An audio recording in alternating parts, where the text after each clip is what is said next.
ಅನ್ನಕ್ಕೆ ಕನ್ನ ವಿಶೇಷ ಕಾರ್ಯಕ್ರಮಕ್ಕೆ ಮತ್ತೊಮ್ಮೆ ಸ್ವಾಗತ ವೀಕ್ಷಕರೇ. ಇಲ್ಲಿ ಮುಖ್ಯವಾಗಿ ಬಡವರು ಈಗಲೂ ಕೂಡ ಆ ಅನ್ನಭಾಗ್ಯ ಯೋಜನೆ ಇಲ್ಲದೆ ತತ್ತರಿಸಿ ಹೋಗ್ತಾ ಇದ್ದಾರೆ.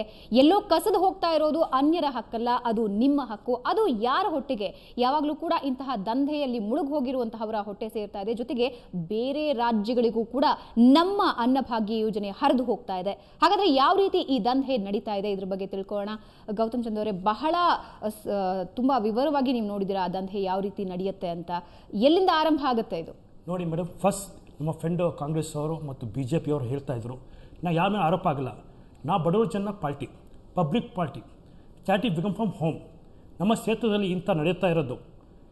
ಈಗ ಇವರು BPL ಅಂತ ಹೇಳ್ತಾರೆ, ಅವ್ರ ಮೇಲೆ ಆರೋಪ ಇವ್ರು ಆಗ್ತಾರೆ, ಅವ್ರ ಮೇಲೆ ಆರೋಪ ಇವ್ರು ಆಗ್ತಾರೆ. ಅಡ್ವೈಸ್ಮೆಂಟಲ್ಲಿ ಕಾಂಗ್ರೆಸ್ ಅವರು ಕೊಟ್ಟಿದ್ದಾರೆ, ಪಬ್ಲಿಕ್ಗೆ ನಾವು ಬಿಫೋರ್ 20 years ರಾಜೀವ್ ಗಾಂಧಿ ಅವರು ಹೇಳಿದರು ಮಾತು, ನಾವು 100 ರೂಪಾಯಿ ಅಲಾಟ್ ಮಾಡಿದ್ರೆ ಸೆಂಟ್ರಲಿಂದ ಬಡವ್ರ ಕೈಯಲ್ಲಿ 15 ರೂಪಾಯಿ ಬರುತ್ತೆ. ಈಗ ನಿಮಗೆ 100ಗೆ 100 ಸಿಗುತ್ತೆ ಅಂತ ಕಾಂಗ್ರೆಸ್ ಅವರು ಅಡ್ವೈಸ್ಮೆಂಟ್ ಕೊಟ್ಟಿದ್ದಾರೆ. ನಿಮ್ಮ ಅಧಿಕಾರ ಯಾರೂ ಕಿತ್ಕೊಳ್ಳೋಕ್ಕಾಗಲ್ಲ ಅಂತ. ಈಗ ಹೆಂಗೆ ಈ ಥರ ಪದಾರ್ಥಗಳಿಗೆ ಇವರು 2 ರೂಪಾಯಿ ಅಕ್ಕಿ ಅಂತ ಹೇಳ್ತಾರೆ, 27 kg ಅಕ್ಕಿ ಮತ್ತು 3 kg ಗೋಧಿನೂ ಎಲ್ಲ ಮಿಲ್ಲೆಸ್ಗೆ ಹೋಗ್ತಾ ಇದೆ, ಮತ್ತು ಅಕ್ಕಿ ಬೇರೆ ಜನಕ್ಕೆ ಹೋಗ್ತಾ ಇದೆ. ಎಂಥ ಅಕ್ಕಿ ಕೊಡ್ತಾ ಇದ್ದಾರೆ ಡಿಸ್ಟ್ರಿಬ್ಯೂಟರ್ ನೋಡ್ತಾ ಇದ್ದೀರಾ, ತಾವು ತೋರಿಸಿದ್ದೀರಾ, ಪಬ್ಲಿಕ್ ಎಲ್ಲ ಗೊತ್ತು.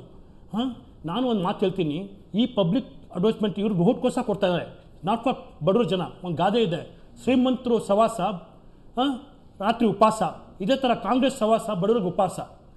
ನಾವು ಪಬ್ಲಿಕ್ ನೋಡಬೇಕು, ಇವ್ರು ಏನು ಪಬ್ಲಿಕ್ಕೋಸ್ಕರ ಮಾಡ್ತಾ ಇದ್ದಾರೆ ಇಸ್ ನಾಟ್ ಎ ಗುಡ್. ಅಲ್ಲ, ನೀವೀಗ ವ್ಯಾಪಾರಿಯಾಗಿ ನೋಡ್ತೀರಲ್ಲಿ, ಎಸ್ ಹೇಗೆ ಸರ್ ಅವರಿಗೆ ಕಾಳದಂದಿಗೆ ಹೆಂಗೆ ಬರುತ್ತೆ? ಇವರು ಹೆಂಗೆ ಇವ್ರು ಲಿಂಕ್ ಮಾಡ್ಕೋತಾರೆ? ಲಿಂಕ್ ಇದೆ ಮೇಡಮ್, ಒಬ್ಬರಿಂದ ಆಗಲ್ಲ.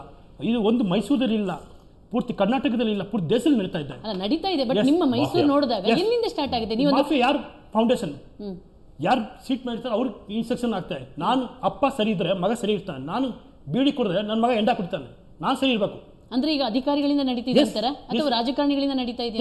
ಎಲ್ಲ ಇದ್ದಾರೆ ಜಾಮೀನು. ಅಲ್ಲ, ಹೆಂಗೆ ಆರಂಭ ಆಗುತ್ತೆ ಅಂತೀರಾ ಗೌತಮ್ ಚಂದ್ ಅವರು? ಇವಾಗ ಒಂದು ಪಡಿತರ ಅಂಗಡಿಗೆ ಸರ್ಕಾರದಿಂದ ರೇಷನ್ ಬರುತ್ತೆ, ಅದು ಅಲ್ಲಿಂದ ಯಾವ ರೀತಿ ಬಡವರ ಕೈ ಸೇರದೆ ಬೇರೆಯವ್ರ ಪಾಲಾಗ್ತಾ ಇದೆ? ಹೇಗೆ ನಡೆಯುತ್ತಿದೆಲ್ಲ? ಆಕ್ಚುಲಿ ಮೇಡಮ್, ಇದು ಡಿಸ್ಟ್ರಿಬ್ಯೂಟ್ ಪಬ್ಲಿಕ್ ಡಿಸ್ಟ್ರಿಬ್ಯೂಟ್ ಸರ್ವಿಸ್ ಇದೆಲ್ಲ, ರೈಸು ಇದು ಇಲ್ಲಿ ಬರುತ್ತೆ, FCI ಇದ್ರೆ ಬರುತ್ತೆ. FCI ಬಂದು ಅಲ್ಲಿಂದ ಬಿಲ್ಲಿಂಗ್ ಆಗುತ್ತೆ. ಸೊ ಇವ್ರು ಏನು ಮಾಡ್ತಾರೆ, ಸೊಸೈಟಿ ಅವರು ಅಲ್ಲೇ ಡಿಸ್ಟ್ರಿಬ್ಯೂಟ್ ಆಗುತ್ತೆ. ಅವ್ರಿಗೆ 100 ಕ್ವಿಂಟಾಲ್ ಕೊಟ್ಟರೆ ಏನು ಮಾಡ್ತಾರೆ, 20 ಕ್ವಿಂಟಾಲ್ ಅಲ್ಲಿ ತನ್ನ ಅಂಗಡಿ ಹೋಗುತ್ತೆ, 80 ಕ್ವಿಂಟಾಲ್ ಅಲ್ಲಿಂದ ಪಾಸ್ ಆಗುತ್ತೆ. ಅಂದ್ರೆ ಅಲ್ಲಿಂದ ಕಳಿಸ್ಬಿಡ್ತಾರೆ. ಎಸ್, ಇದು ಒಂದು ಇಲ್ಲ, ನಮ್ಮ ಮೈಸೂರಾಗಲಿ ಕ್ಯಾನ್ ಔಟ್ ಸರೌಂಡಿಂಗ್ ಎಲ್ಲ ಕಡೆನೂ ಇಂದ ಬರ್ತಾ ಅಲ್ಲಿಗೆ. ಹೌದು. ಸೊ ಈ ಬೆನಿಫಿಟ್ಗೋಸ್ಕರ ನಾನು ಒಂದು ನಿವೇದನೆ ಮಾಡ್ತೀನಿ, ಇದು 2 ರೂಪಾಯಿ ಕೊಟ್ಟು ಪಬ್ಲಿಕ್ ಐವಾಸ್ ಮಾಡಿ 1 ರೂಪಾಯಿ ಕೊಟ್ಟು ಬಡವ್ರ ಜನ ಏನು ಬುದ್ಧಿವಂತರು, ಅವ್ರಿಗೆ ಇನ್ನೂ ನೀವು ಸೋಂಬೇರಿ ಮಾಡ್ತಾ ಇದ್ದೀರಾ, ಬಟ್ ಅವ್ರ ಕೈಗೆ ಹೋಗ್ತಾರ ಪದಾರ್ಥ. ನೀವು ಇವಾಗ ಅಲ್ಲಿಂದ 80% ಆಫ್ ಏನಿದೆ ಹೊರಗಡೆ ಹೋಗ್ತಾ ಇದೆ ಅಂತ ಹೇಳಿದ್ರಿ. ಆ ಹೊರಗಡೆ ಹೋದ್ಮೇಲೆ ಅದು ಯಾವ ರೀತಿ ಡಿಸ್ಪ್ಯಾಚ್ ಆಗುತ್ತೆ? ಸ್ಟೇಟ್ ಹೋಗ್ತಾ ಇದೆ. ಯಾರು ಇದ್ರಲ್ಲಿ ಇನ್ವಾಲ್ವ್ ಆಗಿದ್ದಾರೆ? ಎಲ್ಲ ಇದ್ದಾರೆ ಮೇಡಮ್, ಅಪ್ ಟು ಎಲ್ಲ ಆಫೀಸರ್ಸ್ ಆಗಲಿ ಎಲ್ಲ ಲಿಂಕ್ ಇದರಿಂದ ಆಗಿದೆ. ಒಂದು ಕೈಯಿಂದ ಸೌಂಡ್ ಬರೋಕ್ಕಿಲ್ಲ ಮೇಡಮ್, ಎಲ್ಲದಿಂದ ಆಗಿದೆ. ನಾವು ಬದ್ದಿಂದ ಅಲ್ಲಿಂದ ಟೈಟ್ ಮಾಡ್ರೆ ಎಲ್ಲ ಆಟೋಮೆಟಿಕ್ ಟೈಟ್ ಆಗುತ್ತೆ ಮೇಡಮ್. ಈಗ ಇಲ್ಲಿ ಭಾವನೆ ಏನಂದ್ರೆ, ಇಲ್ಲಿ ಒಂದು ಫುಡ್ ಕಾರ್ಪೊರೇಷನ್ ಅವರು ಗೋಡೌನ್ನಿಂದ ಪಡಿತರ ಬರುತ್ತೆ, ಇಲ್ಲಿ ಎರಡೂ ಕಡೆಯಿಂದ ಬರುತ್ತೆ. ಡೈರೆಕ್ಟ್ ಗೋಡೌನ್ನಿಂದಲೇ ಕಾಳಸಂತೆಗೆ ಬರುತ್ತೆ, ಇನ್ನೊಂದು ಡಿಪೋದಿಂದ ಬರುತ್ತೆ. ಗೋಡೌನ್ನಿಂದ ಬರುವಂಥದ್ದು ಅಧಿಕಾರಿಗಳೇ ಅಲ್ಲಿ ಮುತುವರ್ಜಿ ಅವ್ರದ್ದೇ ಮೇಲುಸ್ತುವಾರಿಯಲ್ಲೇ ಆಗುತ್ತೆ. ಇಲ್ಲಿ ಡಿಪೋದವರು ಅಂದರೆ ಇಲ್ಲಿ ಖಾಸಗಿ ಡಿಪೋ ಇರುತ್ತೆ, ಆಮೇಲೆ ಗೌರ್ಮೆಂಟ್ನ ಡಿಪೋಗಳಿರ್ತವೆ, ಅಂದರೆ ರೇಷನ್ ಕೊಡೋದು ನ್ಯಾಯಬೆಲೆ ಅಂಗಡಿಗಳು ಅಲ್ಲಿಂದ ಬಂದಿರ್ತದೆ. ಅಂದರೆ ಇಲ್ಲಿ ಏನು ಮಾಡ್ತಾರೆ, ಫಸ್ಟ್ ಅಕ್ಕಿನ ಇವ್ರು ಎಷ್ಟು ಚಾಣಾಕ್ಷರ ಇರ್ತಾರೆ ಅಂದರೆ, ನಾವು ಅಲ್ಲಿ ಇಡೀ ರೈಡ್ ಮಾಡಿದಾಗ ಫಸ್ಟು ಪ್ರೂಫ್ ಬೇಕು. ಇವರಂದ್ರೆ ಅಕ್ಕಿ ಏನು ರೇಷನ್ ಅಕ್ಕಿ ಕೊಡ್ತಾರಲ್ಲ, ಇದು ಬೇರೆ ಅಂಗಡಿಗಳಲ್ಲೂ ಸಿಗುತ್ತೆ ಆ ಅಕ್ಕಿ. ಬಟ್ ನಾವು ಅದೇ ಅಕ್ಕಿ ಅಂತ ಪ್ರೂಫ್ ಮಾಡೋಕ್ಕೆ ಏನಾಗಬೇಕಂದ್ರೆ, ಇವ್ರಿಗೆ ಪ್ರೂಫ್ ಇಲ್ಲದೆ ಭಾರಿ ಕಷ್ಟ. ಇದರಲ್ಲಿ ಒಂದು ಗೋಣಿ ಹುಡ್ಕೋಣ, FCI ಬರೆದಿರುವಂಥ ಗೋಣಿ ಹುಡ್ಕೋಣ ಅಂದರೆ ಇಡೀ ನಾವು ಒಂದೇ ಒಂದು ಅವನ ಹತ್ರ ಕ್ವಿಂಟಾಲ್ ಗಟ್ಟಲೆ ಅಕ್ಕಿ ಇತ್ತು, ಬಟ್ ಒಂದೇ ಒಂದು ಗೋಣಿ ಸಿಗಲಿಲ್ಲ. ಅವನು ಎಷ್ಟು ಶಾರ್ಪ್ ಇದ್ದಾನಂದರೆ, ನಾನು ಅಷ್ಟು ಗೋಣಿ 1500ಕ್ಕಿಂತಲೂ ಹೆಚ್ಚು ಗೋಣಿದ್ರೆ ನಾನು ಹುಡುಕ್ತಾ ಇದ್ದೀನಿ, ಸಿಗುತ್ತಾ ಪ್ರೂಫ್ ಅಂತ. ಒಂದು ಅವನು ಏನು ಹೇಳ್ತಾನೆ ಗೊತ್ತಾ ಸರ್, ಮೇಡಮ್ ಅದೆಲ್ಲ ಸಿಗಲ್ಲ ನಿಮ್ಗೆ ಅಂತ. ನನ್ನ ಹತ್ರ ನಾನು ಹುಡುಕೋ ರೀತಿ ನೋಡಿ ಆ ಹುಡುಗ ಅವ್ನು ಚಂದನ್ ಅನ್ನೋದು, ಮೇಡಮ್ ಅದೆಲ್ಲ ಸಿಗಲ್ಲ ನಿಮ್ಗೆ ಅಂತ. ಅಷ್ಟು ಹುಡುಕಿದ್ರು ಕೂಡ, ಬಟ್ ನಾವು ರಹಸ್ಯ ಕಾರ್ಯಾಚರಣೆ ಮಾಡ್ತಿರುವಾಗ ಮಾತ್ರ ಆ ಗೋಣಿ ನಮಗೆ ಪಿಕ್ಚರಲ್ಲಿ ಬಂತು. ಬಟ್ ಅಲ್ಲಿ ನೋಡಿದ್ರೆ ಇಲ್ಲ, ಯಾಕಂದ್ರೆ ಅವ್ರು ಅಷ್ಟು ಶಾರ್ಪ್ ಇರ್ತಾರೆ, ಗೊತ್ತಿರುತ್ತೆ ಅವರಿಗೆ. ಇದು ಒಂದು ವೇಳೆ ಒಂದು ಪ್ರೂಫ್ ಸಿಕ್ಕರೂ ಕೂಡ ಅವರಿಗೆ ಅಂದರೆ ನಾನ್ ಬೇಲೇಬಲ್ ಆಗುತ್ತೆ. ಒಂದು ವೇಳೆ FCI ಇರುವಂಥ ಮಾರ್ಕ್ ಇರುವಂಥ ಗೋಣಿ ಸಿಕ್ಕರೆ ನಾನ್ ಬೇಲೇಬಲ್ ಆಗುತ್ತೆ, ಅವರಿಗೆ ಪನಿಷ್ಮೆಂಟ್ ಆಗುತ್ತೆ. ಹಾಗಾಗಿ ಅವರು ಅದರಲ್ಲಿ ತುಂಬ ಶಾರ್ಪ್ ಇರ್ತಾರೆ. ಎಷ್ಟು ಅಂದರೆ ಬರುತ್ತೆ, ಗೂಡ್ಸ್ ಬರುತ್ತೆ, ಅದು ಕೈಯಲ್ಲಿ ಹೊಳೆದಿರ್ತಾರೆ, ತರ್ತಾರೆ, ಹಾಕ್ತಾರೆ, ತಕ್ಷಣ ಚೇಂಜ್ ಆಗುತ್ತೆ. ನೀವು ವಿಜುವಲಲ್ಲಿ ನೋಡ್ಬೋದು, ಪಟ್ಟ ಇಳಿದ ತಕ್ಷಣ ಪಟ್ ಪಟ್ ಪಟ್ ಪಟ್ ಅಂತ ರೆಡಿ ಇರ್ತಾರೆ ಅವರು, ಅದನ್ನು ಮಾಡ್ತಾರೆ, ಪ್ಯಾಕ್ ಮಾಡ್ತಾರೆ. ಹಾಗೆ ನಾವು ಕೇರಳದಿಂದ ಬಂದಿರುತ್ತೆ ಗಾಡಿ, ಅದರಲ್ಲಿ ಹತ್ತಿಸ್ತಾರೆ, ಹೋಗ್ತಾರೆ. ಅಂದರೆ ಇಲ್ಲಿ ಅಧಿಕಾರಿಗಳದ್ದು ಪೊಲೀಸರದ್ದು ಕೂಡ ಇರುತ್ತೆ. ಯಾಕಂದರೆ ಈಗ APMCಯಲ್ಲೇ ಆಗಿರುವಂಥದ್ದು ಇದು. APMCಯಿಂದ ಒಳಗೆ ಬರುವಂಥ ಗೂಡ್ಸು, ಹೊರಗೆ ಹೋಗುವಂಥ ಗೂಡ್ಸು ಏನು ಎತ್ತ ಅಂತ ಚೆಕ್ ಮಾಡಬೇಕಾಗತ್ತೆ. ಅಲ್ಲಿ ಅಧಿಕಾರಿಗಳು ಅದನ್ನು ಕರೆಕ್ಟಾಗಿ ಚೆಕ್ ಮಾಡಿದ್ರೆ ನಡೆಯುತ್ತೆ. ಬಟ್ ಅಲ್ಲಿ ನಾವು ಅದನ್ನೂ ನೋಡಿದ್ವಿ, ಅದು ಹೆಂಗೆ ಬರುತ್ತೆ ಅಂದರೆ ಅವನು ಬರ್ತಾನೆ ಗಾರ್ಡ್, 10 ರೂಪಾಯಿ ಹಿಂಗೆ ಕೊಡ್ತಾನೆ, ನೇರ ಬಂದ್ಬಿಡುತ್ತೆ. 10 ರೂಪಾಯಲ್ಲಿ ಒಬ್ಬ ಬಡವನ ಅನ್ನ ಯಾವ ರೀತಿ ಕಿತ್ತು ಹೋಗ್ತಿದೆ ಅಂದರೆ ಆಶ್ಚರ್ಯ ಆಗಿಬಿಡುತ್ತೆ ನಮಗೆ. ಇಷ್ಟೊಂದು ಕೆಟ್ಟ ವ್ಯವಸ್ಥೆ ಇದೆಯಾ? ಇದನ್ನೆಲ್ಲ ಸರಿಪಡಿಸಿದ್ರೆ ನೀವು 10 ರೂಪಾಯಿಗೆ ಈ ರೀತಿ ಒಂದು ದೊಡ್ಡ ಒಂದು ಗೋಲ್ಮಾಲ್ ಮಾಡ್ತಿದ್ದೀರಾ ಅಂದರೆ ಅಲ್ಲ, ಏನಾಗುತ್ತೆ ತಾಪತೆ ಅಂತಂದ್ರೆ ಇಲ್ಲಿ ಜೊತೆ ಒಂದು ಇದಕ್ಕೆಲ್ಲಕ್ಕಿಂತ ಮೊದಲು ನಾನು ನಿಮ್ಮಿಬ್ಬರನ್ನ ಅಭಿನಂದಿಸಬೇಕು.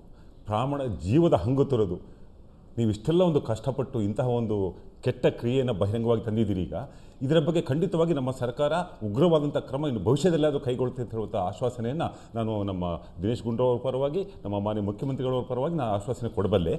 ಆದರೆ ಏನಾಗಿದೆ ಅಂತಂದರೆ ಇಲ್ಲಿ ನಮ್ಮ ಸರ್ಕಾರದ ವ್ಯವಸ್ಥೆ ಸಂಪೂರ್ಣವಾಗಿ ಎಷ್ಟು ಕೆಳಮಟ್ಟಕ್ಕೆ ಹೋಗಿದೆ ಅಂತಂದರೆ ಯಾರನ್ನೂ ಕೂಡ ನೀವು ಸದಾಚಾರ ಸಂಪನ್ನರು ಅಂತ ಹೇಳಲಿಕ್ಕಾಗೋದಿಲ್ಲ. ಭ್ರಷ್ಟಾಚಾರ ಅಷ್ಟು ಕೆಳಮಟ್ಟಕ್ಕೆ ಹೋಗಿದೆ. ಗೌತಮ್ ಅಂತವರ ಅಂತಹ ಒಬ್ಬ ನಾಗರಿಕರು ಅವತ್ತು ಮಾತಾಡಿದೆ ನಾನು, ಅಂಥ ವ್ಯಕ್ತಿಗಳು ಕೋಟಿಗೊಬ್ಬರು ಸಿಕ್ಕೋದಿಲ್ಲ ಇವತ್ತು.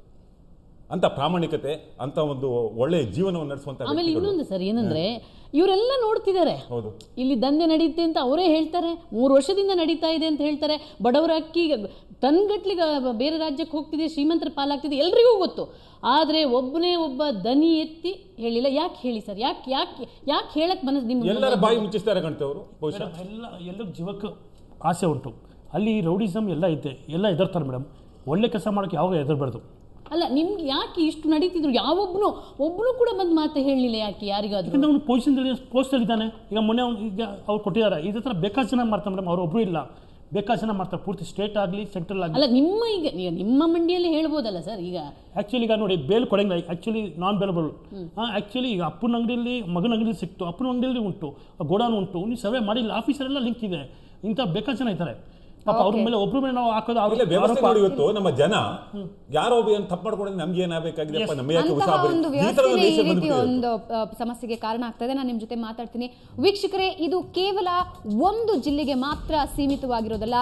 ನಿಮ್ಮ ಜಿಲ್ಲೆಯ ನಿಮ್ಮ ಪಡಿತರ ಅಂಗಡಿಯಲ್ಲಿ ನಡೆಯುವಂತಹ ಅಕ್ರಮಗಳಲ್ಲಿ ನಾವು ಸಣ್ಣ ತುಣುಕನ್ನ ತೋರಿಸ್ತಾ ಇದ್ದೀವಿ. ನಮ್ಮ ಕವರ್ ಸ್ಟೋರಿ ತಂಡ ಇದ್ರ ಬಗ್ಗೆ ಸಂಪೂರ್ಣವಾದಂತಹ ರಹಸ್ಯ ಕಾರ್ಯಾಚರಣೆ ನಡೆಸಿದೆ. ಅದರ ಕೆಲವೊಂದು ತುಣುಕನ್ನ ಮಾತ್ರ ನಾವು ನಿಮಗೆ ತೋರಿಸ್ತಾ ಇದ್ದೀವಿ. ಹಾಗಾದ್ರೆ ಈ ರೀತಿ ರಹಸ್ಯ ಕಾರ್ಯಾಚರಣೆ ಮಾಡುವಾಗ ಮುಂದೇನಾಯ್ತು, ಮುಂದೆ ಯಾವ ರೀತಿ ಈ ಅಕ್ಕಿ ಪರ ರಾಜ್ಯದ ಪಾಲಾಗ್ತಾ ಇದೆ, ಅದ್ರ ಬಗ್ಗೆ ತಿಳಿಸ್ಕೊಡ್ತೀನಿ. ಅದಕ್ಕೂ ಮುಂಚೆ ಒಂದು ಚಿಕ್ಕ ಬ್ರೇಕ್.